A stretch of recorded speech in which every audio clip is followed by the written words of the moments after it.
You got the hiccups. What gave me away? The hiccups? How about I scare you? Guaranteed to get rid of them. It's all right, Arthur. I'm fine, thanks.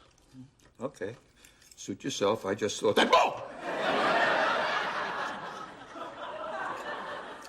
Okay, still have the hiccups, and now there's tuna on me. Actually, it's chicken salad with. Whoa! Stop! Whoa! Stop it! Whoa! Stop! I'm trying to help! I don't need your help, all right? So knock it off! Sorry, Douglas. I was really trying to repay you for all the kindness you've shown me. But I clearly overstepped my bounds. Believe me, won't happen again.